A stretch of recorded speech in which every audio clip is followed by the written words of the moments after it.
Dr. Alozie's upset because his bracket for the NCAA tournament just got busted. Arizona just lost. Oh well. Moving on. Do you know kidney disease is often referred to as a silent disease because there are usually no symptoms during its early stages? Dr. Ogechika Alozie with Sunset West Health is here to talk about National Kidney Month. How many adults are affected by kidney disease? So it's about 1 in 7, right? And so that depends on who you're looking at and what populations.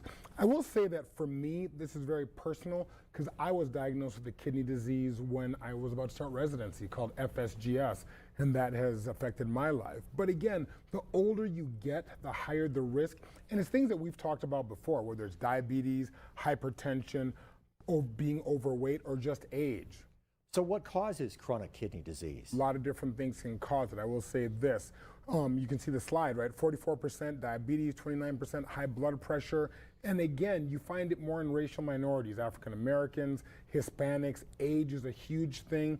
I think if you're going to focus in on one driver, it always has to be diabetes. And who should be screened for kidney disease? I know you've talked about this before. 2 methods for screening, right? Yeah, so you can either test urine or blood. In terms of who should be screened, I will say you can see a lot of things on that slide. When I got screened at the age of 30, it was accidental. I went for a routine physical to get into med school, and they said, hey, you have a kidney disease. But again, the easy way to do it is your physician or clinician will say, I'm going to take some urine, I'm going to put it in a cup.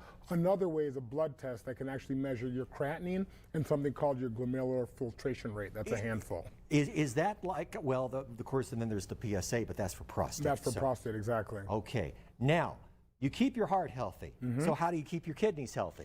Well, I think there's a lot of things, and we talk about this all the time, and it feels like we're repeating the same thing over and over. But it's important. It really is about being active and keeping your weight down, because being overweight drives diabetes and it drives hypertension, and those are the top 2 things. If you're talking about social, quote-unquote, vices, it would be alcohol, it would be smoking, and then having a balanced diet. Again, saturated fats, and salt is a huge one. People don't talk about this, but salt can cause a lot of untoward effects on your body, which can cause stiffening of the arteries and hypertension. All right, remember, people, this is coming from the former fat kid who This is true. Cake. This is very true.